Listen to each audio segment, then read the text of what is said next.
I love to play poker. Millions of people love to play poker. About 15 years ago, I built a poker table and hosted a home game, and we played for several years. Recently, I upgraded my chips. As seen here in these pictures, I have a lot. In fact, I have enough to host a 2-table gig. So it got me thinking, what if I build another poker table?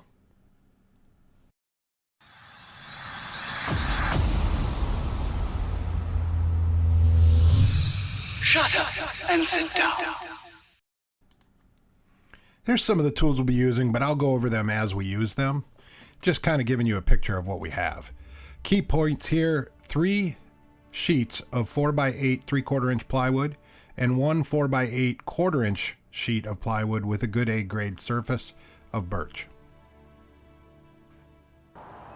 Okay, what I've done is I've taken a piece of string and now I'm going to measure it out to length and then be able to tie it to a nail on this side in the board and this side to the pencil to be able to trace my radiuses on the board to be able to cut. So what I'm doing here is I'm measuring out on the 48-inch piece of plywood. I'm marking the center point, and then I'm coming, which is 24 inches, and then I'm coming in 24 inches from the top. And that's going to locate the hole or the nail where I'm going to place the nail for the string. A lot of people use a board here. They'll nail a board, put a board through a nail there and drill a hole and spin it. You can use a board or string, either way. I like the string, it's just quick and easy. You wrap it up around the pencil and just draw your lines, right? It's pretty simple if you just keep your hand steady and wrap it tight. Now, obviously you want to use a string that doesn't stretch. So if you stretch it, if you have a string that stretches, it could cause an issue here. So basically I'm laying out each curve of the outside edge of the table, as you can see here. Nice thick pencil line there. That's what I'm going to jigsaw off first. And this is actually, this first piece here is the base of the poker table.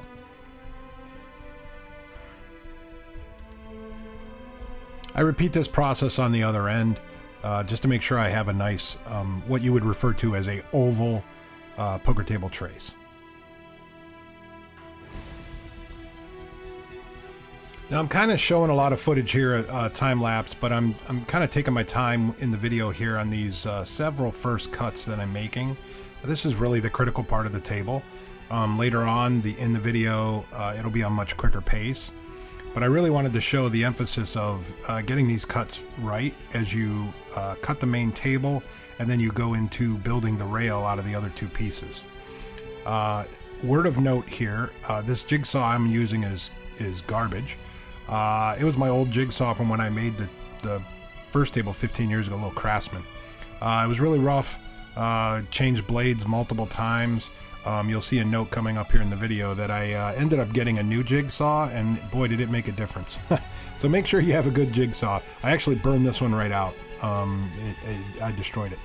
So good jigsaws will go 1.5 miles when you are cutting this wood. Makes it much quicker and much easier.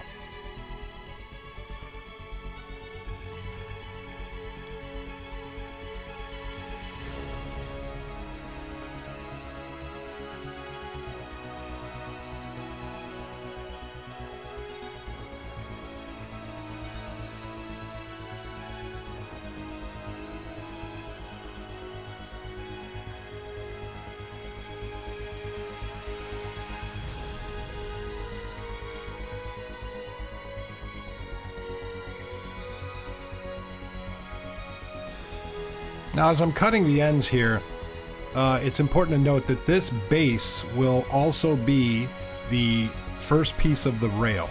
So as you assemble this, next I'm going to be drawing the about a 2.5 inch strip all the way around this table. And here I am doing that, again using the pencil with nail, about 2.5 inch rail, if you will, piece all the way off of this.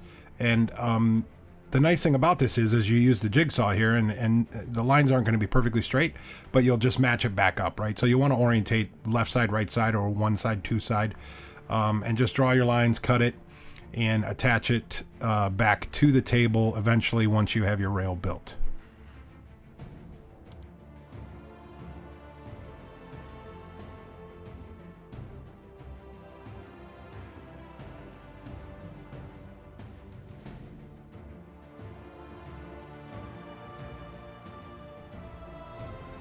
Now here I'm drilling a pilot hole. I'm drilling this on the inside or the outside of the line. So basically on the rail, because it will be hidden eventually, it doesn't really matter. So I cut a little groove here for my jigsaw to get in there, and then I proceed to cut the first piece of that rail off all the way around. I'm using the clamps to hold the wood in place so it doesn't fall or hang down as I'm cutting. It's still not a perfect scenario. I could have used some more clamps. So you might want to get 4 or 5 different clamps, but the first cut here seems to work really well with the clamps. Later on cuts will be much bigger or thicker, if you will, and the clamps don't work very well. So here it is, finishing up that first piece of the rail. And again, like I said, this piece will go right back on this same board as the finished rail.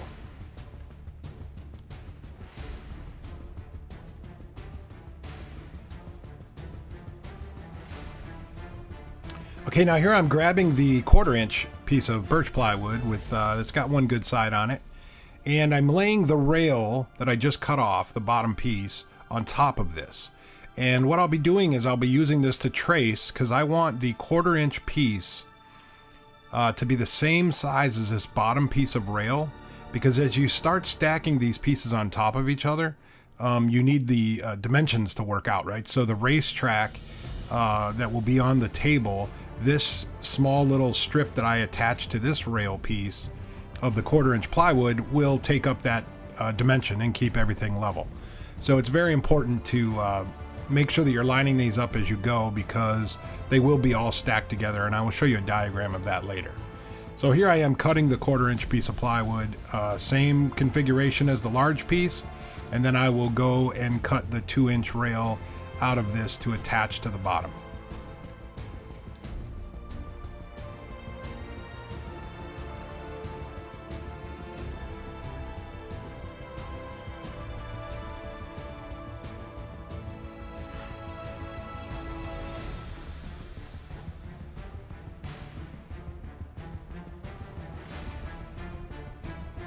Okay, so here I'm aligning I aligned the 1/4 inch piece I just cut off to the top of the rail. And since I traced them, the cuts are very close. Again, with a jigsaw, it's not going to be perfect, but I'm securing it with some screws, some wood screws, 1/4 inch. So I didn't pre-drill any holes or anything. I just kind of went right down into it to secure it together. So basically now we have a rail piece that is 1 inch thick with the 3/4 inch piece base and the 1/4 inch Racetrack material. Now I'm using that exact same rail piece to lay it on the second level of or technically third level of the rail, which will be another 3/4 inch piece of plywood. Now this section of the rail will be a little, let's say, thicker, wider, and this is where the rope lighting will actually be attached, right? So this will sit on top of the Racetrack, and the lights will be attached to it. So again, you cut in the same manner. You cut the radius, and then you mark out with the nail I went about 3.5 inches, so I went about 3/4, 7/8 deeper than the rail piece I traced with. Because again, I want this to sit on top of the Racetrack. So as you align, if I just cut it the same size, the rail would fall right through. So this is actually the piece that will sit on the Racetrack. The lights will be attached to it. There will be another piece on top of this that's about probably right around 4 inches, maybe a little over that. And that will actually be the top of the rail that the foam and vinyl are attached to.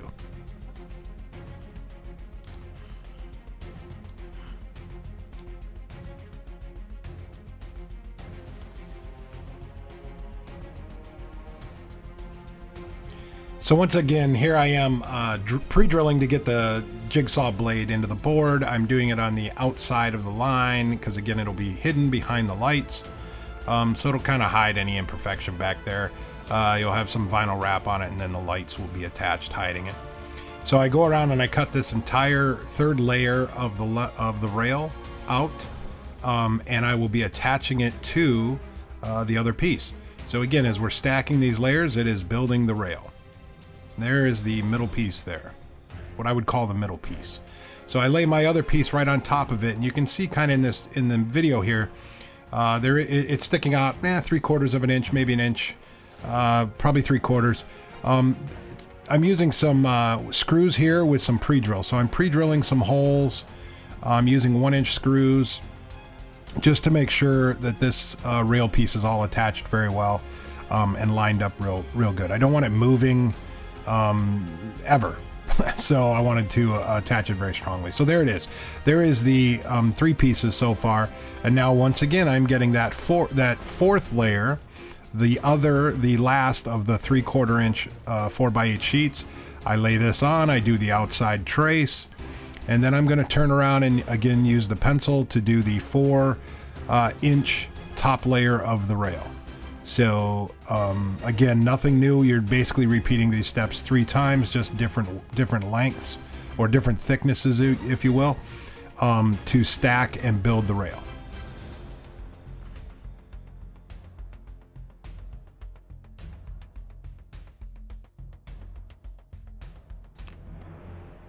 Here I am repeating the steps for the pencil string, the nail and the string with the pencil to get the top piece of the rail right around 4 inches, maybe 4¼ inches wide. And again, this will be that I will be the piece that will go on top, and I will be attaching the foam to it.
Okay, here you can see I have my new jigsaw, and boy, did it make a difference. I wish I would have had this earlier, because all these cuts would have taken me about 15 minutes instead of wrestling this old jigsaw around the table.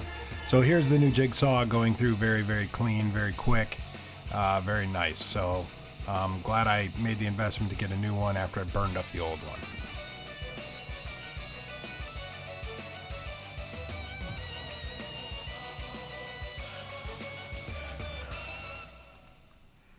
Okay, here you can see the very top piece of the rail. You can tell it's a lot thicker. What I do is I bring the other sections over. There it is, and I align the top piece to make sure it's level on. I'm really looking for the consistency on the outside, because that is where players will interact. The vinyl wrapping, the foam and vinyl wrapping around the outside and inside edge slightly will take up some of the slop. Here you can see with my drill is shaking because I bent this drill bit trying to cut the pre-hole for the blade of the jigsaw. You gotta be careful with that. So I kind of bent that drill bit. But here I am using the same 1-inch wood screws to attach. I think actually they're either 1 inch or 1 1/4. Can't remember. But here it is. Now I put the bottom piece back on the horses, and here goes the rail on it. So this will give you kind of an idea of how it sits in there. Now watch, you'll see it as it goes in. It kind of drops into place because I have it aligned up correctly. Get it, boom, and there it is. It drops in, and that is checking the bottom to make sure it's all level. It's secure, and you can see that third piece is sitting down on top of the bottom piece where the lights will be, and that is your little groove for the lights. Here's a diagram of the rail. Starting at the top, it does say 1-inch foam there. That's what I use, the 1-inch foam. I would suggest maybe 1/2 inch, but it's a personal choice. Line B is the top piece, the 4.5 inch piece of 3/4 inch. E is the piece that sits on the racetrack, as identified by the green there. C is the bottom piece that matches up with A. So it's very, very important. D is just the support piece underneath that holds the rail to the bottom piece. But this is the diagram for the rope lighting and the rail. Now I'm going into measuring the racetrack. Okay, now this is very, very important because you want these cuts to be very precise. Notice I'm making many more marks here with my tape measure to get the consistency. Now what I'm doing here is I'm building this one to match my old one, right, which also has a racetrack. So I measured the centerpiece on the old table, I measured the racetrack on the old table, and I want to try to get right around the same dimensions so they look very close together. And after laying out each multiple measurements with the pencil, now I can just kind of connect the dots, right? So connecting the dots here to get the inside trace of the racetrack. This will be the edge that goes up against the foam padded insert with speed cloth. So this is a very critical cut. It will be visible. So you really want to make sure you're doing it right. And again, because I wanted to match the other table, the goal with that was to be able to get them about the same size. So took my time to really do this one right. This is one of the visible cuts that really is going to make or break the table. All right, here I'm using the jigsaw. You want to go slow again, and like I said, this is a critical cut, so you want to really make sure you're going your good pace here, not to chew up the board at all. Also a good idea to cut it upside down, which I did not. So I did struggle a little bit with some chipping on the A surface, what I would call the top surface. Disappointed in myself for that one, but that piece right there will be the piece that has the rubber and speed cloth on it. It'll drop back in. This is what the table would look like with the racetrack on it. And then soon, I believe I dropped the rail on here so you can get a good look at what the table is going to look like minus the speed cloth. So I'm measuring just to make sure I did it consistent and everything, and I want that racetrack to be about 9 inches exposed after the foam. So it looks pretty good. I did a pretty good job here. I can cover up some of the chipping and everything with the poly. And now I'm going into the foam. Now, I'm not a foam expert, so as you can tell, I struggled a little bit with this. I should have bought two things here. I should have bought a wider and longer piece, so I wouldn't have to cut a whole bunch of these weird cuts that I ended up having to do. The less seams, the better in the foam. Although with the vinyl, if you do the vinyl right, you can kind of hide them. But I'm really like mashing this thing together with some pieces that you shouldn't really need to. Make sure you buy a wide enough 54 plus inch wide, and then you can just cut it out of one piece, right? I'm using Gorilla Glue to attach it. It sticks pretty good with this, but you still have the ability to move it around. The other mistake I made was, in my estimation, a mistake, I used 1-inch foam. Now, I used 1-inch foam on my original table I built a long time ago, and the table I'm referencing from 15 years ago was 1/2-inch foam. So I think 1/2 inch is better for the rail. 1-inch makes it a lot harder to do the vinyl. As you can see here, I'm really kind of struggling to pull the vinyl and stretch it and wrap it a little bit around the actual rail, the foam. Use a hammer a little bit on this. Now, an automated, an electric stapler might have been a better idea here, but you can get it done with the hand stapler. You go around and you staple it in there, right? And who would have guessed that sometimes staples don't want to go in the plywood, so it's good to have a little hammer there and knock them in a little bit further. It can get a little frustrating because of the knots and things in plywood that cause issue. But as you can see, it's going together very well. You do the outside. Now what you do is you start on the two opposite sides right in the middle. You do about 1.5 feet in the middle on the long sides, and then you go right to the corners in the center of the corners and you do it. So you're basically doing it on the floor. Like where I'm stapling right now is an initial launch point. So you want to kind of do that and then work your way into the corners. It's very important that way that you don't get wrinkles in your vinyl. Here I am on the other end, and it's hard to see in the video, but right up on the end, it's already done. And now here's the finished product for the outside, right? So the outside is done here, stapled and trimmed, and now I'm using a Sharpie to kind of lay out the inside. So I'm kind of drawing some lines of where I'm going to cut this. Again, you want to make sure that you're worrying about wrinkles, right? So like on the corners there, the multiple cuts I'm going to make are designed to be able to help stretch the vinyl and not get wrinkles. Very, very important.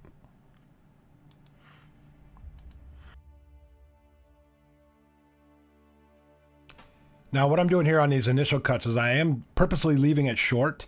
You do not want to go up to the edge of the board, the edge of the rail or the foam. You want to be able to pull it around, and you'll see later that I might reach back, grab the scissors, and cut a little deeper just to get the pull of the vinyl good. But it can be tricky, right? So you want to once again start on the centers of all four sides, if you will, right? So right in the middle, you'll see here. That's what it'll look like with the pre-cuts, right? And several inches from the rail. So here I am doing see, I cut a little bit extra. It's all dependent on how much play you have in the vinyl. So I do the center pieces here, and I'm really stapling it pretty hard up against the edge of where the lights will go, and finishing up that one side because it's kind of independent.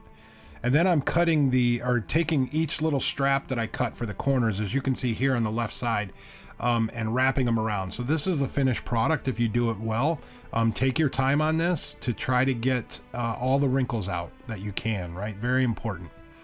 Now I'm working on the centerpiece. So I have some Gorilla Glue on the foam, or on the rubber, and now I'm going to trim the rubber around the centerpiece 1/4 inch plywood that I had cut out earlier. This is a rough cut that I'm doing, and then I go back and do a little closer trim cut. Now here you can do, you can angle the foam or you can cut it straight. It's up to you. It will stick up a little bit on the table from the Racetrack. So like sliding chips from the Racetrack to the table is a little difficult, just because it rises up with the 1/4 inch foam. But here I am trimming it off, and then now that's the speed cloth upside down, and I'm laying that centerpiece on the speed cloth, stretching it out, make sure it's flat underneath, and then I'm going to trim down a little bit around the entire thing. You just want to pull over a little bit. You don't need to pull a ton over and staple it down. So I trim this off, and then I start stapling. Once again, go in the sides of the center of all four sides. There's one side done. I'm coming over the other. I'm pulling it tight to make sure I don't have any wrinkles. I'm double checking. I'm making sure that it's smooth. Make sure I don't regret something later. You do have the ability with this to pull the staples out. The speed cloth is pretty robust. You can pull some staples out and readjust a little bit if you need to. So here I am going around the ends. Now the centerpiece, right? Do in the middle, and then again work towards the centers. This is a very important part too, because you want the Racetrack to sit flat, or not the Racetrack. You want the centerpiece here to sit flat. And by the way, my workbench here is my other table I was talking about with the 1/2 inch foam on the rail. I did put cup holders in my old table. I'm not putting cup holders in this one. You can always add those later, but out of the chute here, I will not be adding cup holders. So there's the centerpiece. You can see my old table's blue, new one's green. I live in Michigan, right? So go blue, go green, and go white. Now I have a table for each of the fan bases. Now the Racetrack. Again, I'm not a poly expert, so I hate poly. Putting poly on, I made a couple mistakes here, okay? Number one, I used water-based poly. Big mistake. I should have used oil-based poly. I'm trying to lightly brush it on, but it still does not go on very, very evenly with the water-based. My original Racetrack I did on the other table, I used a foam brush with oil base, and it went on much easier. So I had to put multiple coats on this one. Here I am sanding it to try to get it, try to get some of the air bubbles out or anything that might be in it. Now I go on to the rope lighting. So there's the rope lighting, and there's the little connectors that I bought with it. I had to notch, because you have to rope light through the bottom of the table up, obviously, to the area where the rope lighting will be. So I had to notch the table in 3 different spots because it was 8-foot rope lighting, right? So you want the connectors, the big clunky connectors of the rope lightings, to be under the table. You'll see that later. Here I am attaching the connectors and making sure there's enough slack on the end piece that right there, it'll fold up through the notch, which again will be hidden. You'll be able to see it a little bit as the table's completed here in a minute, but as I go around there, you can kind of see a couple spots where you what looks like a missing light, and that's where the table goes down. Now here's the lights underneath with some board attached holding the rail in place, right? So these legs I'm not happy with. I'll be replacing these legs, but ultimately you can use some black spray paint to cover these lights under the table, or you have some light under the table, right? But here's the finished product. You can add cup holders later if you like. So I was pretty happy with it. If you have any questions, leave them in the comments below. Thanks for watching. Now that I have my 2 tables built, let's shuffle up and deal and play some cards.